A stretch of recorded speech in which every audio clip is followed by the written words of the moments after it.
Não, é uma arrogância enorme pensar que uma cidade, um estado ou mesmo um país possa ser transformado e desenvolvido para melhor só com políticas públicas. Por quê? Porque existem as forças de mercado. As forças de mercado, as pessoas, os indivíduos, as empresas, que correndo atrás dos seus interesses, da sua felicidade, também transformam. Não é fácil esse diálogo das forças de mercado com as políticas públicas. Por isso que é preciso de liderança. Esse é o papel nobre da política. Articular os interesses da sociedade, das empresas, que são legitimamente privados, cada um sabe onde o calo lhe aperta, o pé dói, né? E o poder público ele tem que articular isso. Então, numa cidade, é preciso articular de forma inteligente as forças de mercado com as políticas públicas. Vitória precisa de um choque de liderança e de urbanismo de boa qualidade, moderno e inteligente. É isso que a gente está querendo e está pensando para Vitória. Desde do projeto do Waterfront, que é um projeto de reurbanização de toda a entrada da Baía de Vitória, a começar do Cais das Artes até o Porto, passando pela Praça do Papa, Enseada do Suá, Jesus de Nazaré, Ilha da Fumaça, Álvares Cabral, a orla toda de Bento Ferreira, né?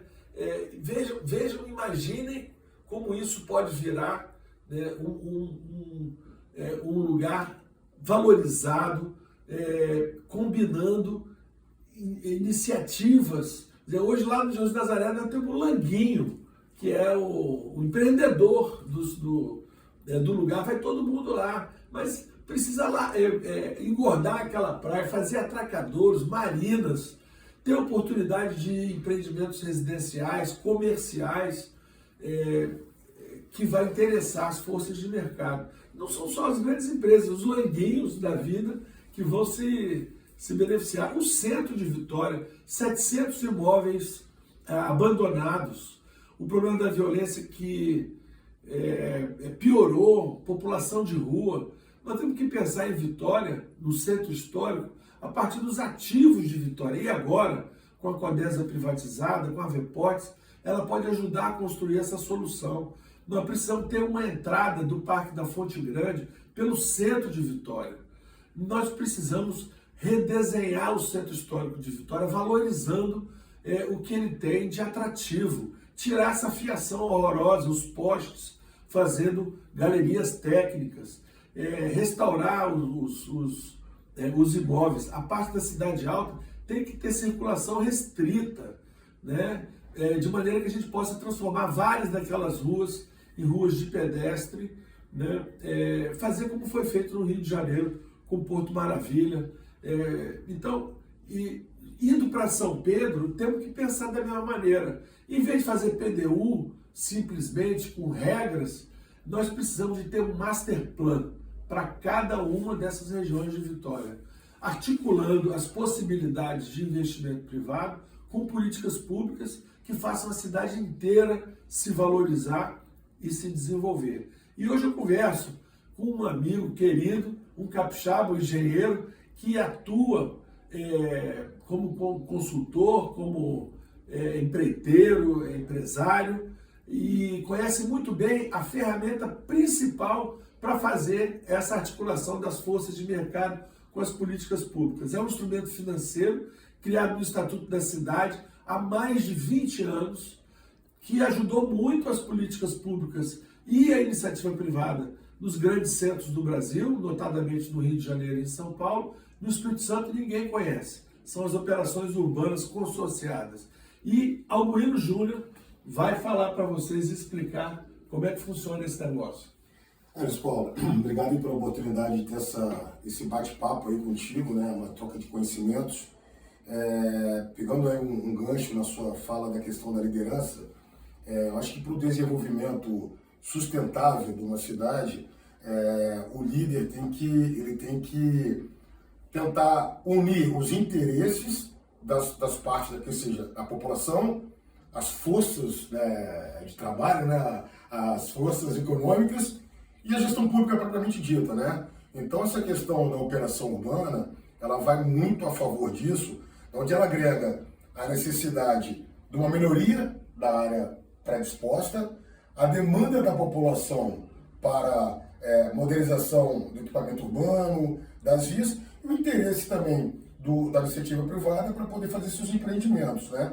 E aí, com isso, com a união desses interesses, e é o papel da liderança fazer com que cada interesse seja atendido, com que cada um ceda o menos possível, essa questão do CEPAC, né, da operação urbana, ela se torna viável. A gente tem hoje aí exemplos, São Paulo, isso já é corriqueiro, tem, acho, em andamento, mais de 9 operações urbanas, onde eu posso citar a operação urbana lá do Largo do Batata, que era uma área extremamente degradada, escura, e hoje é uma área de crescimento, vetor de crescimento imobiliário em São Paulo, tem a operação do Santo Amaro e do Rio de Janeiro também, né? O Porto Maravilha era uma área onde se via um alto índice de criminalidade, inúmeros imóveis abandonados, e hoje é um vetor de crescimento imobiliário. É válido ressaltar que tanto uma parte mais nobre ou uma parte mais necessitada, esse aplicativo ele encaixa como uma luva e ajuda o município viabilizar projetos dentro do master plan proposto da prefeitura, e a gente pode usar o artifício da inserção da população, do cidadão no processo. Da mesma forma que hoje existe o orçamento participativo, a gente pode fazer também o projeto participativo, porque hoje a gente tem um instrumento da audiência pública, que não é um instrumento obrigatório, mas podemos fazer reuniões temáticas onde a população participe com as intervenções. No caso do centro da cidade, de aterrar toda aquela parte de estrutura de dados, os cabos, e trocar o mobiliário, botar um poste mais moderno, mudar a cênica, uma iluminação mais nova das praças. Eu acho que essa questão da operação urbana, ela soma muito à prefeitura, atende à necessidade da população e também à iniciativa privada. E o melhor de tudo, com baixo custo financeiro para o erário público, porque com a geração financeira que esse instrumento gera, é justamente para viabilizar essas melhorias, essas áreas pré-destinadas no Master Plan proposto. É isso aí. E agora, com a reforma tributária, as cidades vão perder, principalmente as cidades que são produtoras e ficam com a fatia do bolo tributário maior, elas vão perder. Para elas se desenvolverem e continuarem a ser um lugar com qualidade de vida, com atratividade para investimento, com atratividade como destino turístico também, elas vão precisar de se desenvolver. Vitória é uma cidade linda, espetacular, e tem um histórico, né, de evolução muito, muito bacana. Mas nós temos que pensar no futuro. Nós temos que pensar em dar um salto, dar um novo salto que Vitória precisa. A ferramenta é a operação urbana consorciada. Trocar o PDU por master plan de cada região. Compreender o potencial de evolução e de ocupação de cada parte do território da cidade. Pensar territorialmente a cidade, articulando os interesses com as políticas públicas e com intensa participação da população.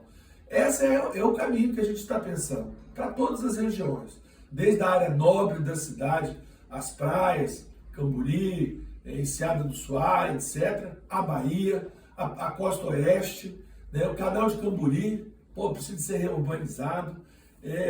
Enfim, Vitória é uma ilha, tem que tirar todo o proveito do fato de ser ilha, se voltar para o mar, abraçar a vida náutica, né, que traz personalidade, que traz um atrativo enorme. Todas as cidades de orla do mundo, bem desenvolvidas, tiram proveito disso. Nós temos muita coisa para fazer nesse campo aí, né?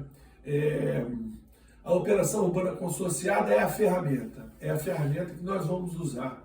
Os master plan de cada uma das regiões de Vitória, com grande participação, para fazer a articulação das forças de mercado com os interesses da cidade, com os interesses da população, expressos nas políticas públicas urbanas. Eu acho válido também, Luiz Paulo, reforçando a questão da operação urbana, que nesse estudo envolvendo esses entes, a gente consegue aflorar cada vez mais o potencial de cada região. Esse é um potencial residencial, esse é comercial ou de prestação de serviço. Existe uma operação urbana no estado de São Paulo, chamada Barra Funda, que era uma área onde existiam galpões vazios, também uma área bem degradada, que hoje é uma área prestadora de serviços, com belas construções, já tem comércios ativos, shoppings, coisa que 5, 6 anos atrás nem se pensava nisso. Então, isso com a participação da população, a gente consegue aflorar cada vez mais a necessidade real daquela área onde a operação vai ser implantada. É isso aí. Na verdade, nós temos que pensar a cidade de Vitória toda, né, com uma operação ou com várias operações, porque ele é um instrumento, é uma ferramenta para a gente fazer esse diálogo construtivo que permita o desenvolvimento da cidade. Esse é o caminho que a gente pensa para a cidade de Vitória. Bom, eu tenho que agradecer meu querido amigo Albuino Júnior e pela trazer um pouco da experiência dele, né? E convocá-lo, né? Convocá-lo porque ele vai ter trabalho para fazer no futuro aqui. Luiz Paulo, eu que agradeço mais uma vez, é sempre um prazer estar contigo, conversando, trocando experiência, e acho que eu já tive mais uma aula do que isso podia pensar. Como sempre, muito obrigado. Conte comigo, meu irmão. Vamos aí.